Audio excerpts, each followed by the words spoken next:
So we received the final report from Accreditation Canada late in the day on Friday. How did we do? So accreditation was a wonderful process for the organization. It's a process that always really helps us to focus on how we deliver quality care to our patients. And we were pleased to get the results, which showed that we were 98.6% compliant on our standards, which when you think about there are more than 2,000 standards, it's a lot of standards to actually be successful on.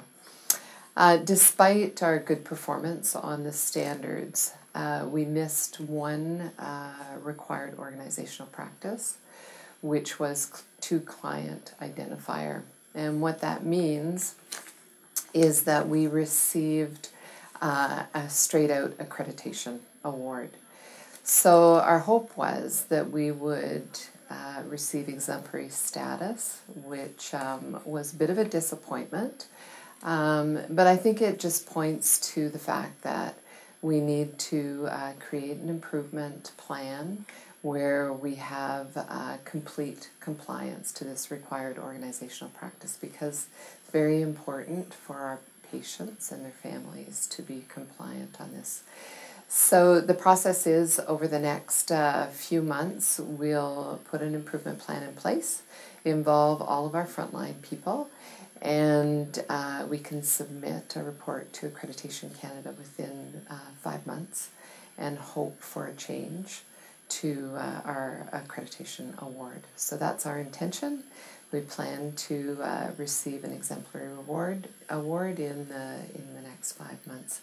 There were many positive comments from the surveyors. They were delighted with the level of involvement of our frontline staff, our physicians and volunteers, many of our community partners who they spoke to. People really understood what their role was and the commitment to achieving the goals of the organization. We also had 4 leading practices, so 2 in pediatrics and 2 in medicine. So these leading practices are places where the Scarborough Hospital is really innovating and creating new ways of doing things. So we were very proud about that. Can you give us an update on the strategic plan refresh? So the strategic plan refresh is work that we began in the late summer, early September. And the reason why we engaged in the strategic plan refresh is because a lot of things are changing in our environment. The process we're going through now is to identify places where we can decrease our focus.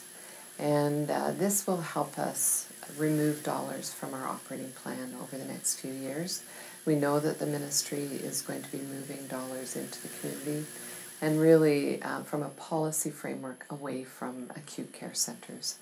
And so this plan that we're pulling together with HAE is going to provide a platform by which we can work with our board to adjust our strategic plan.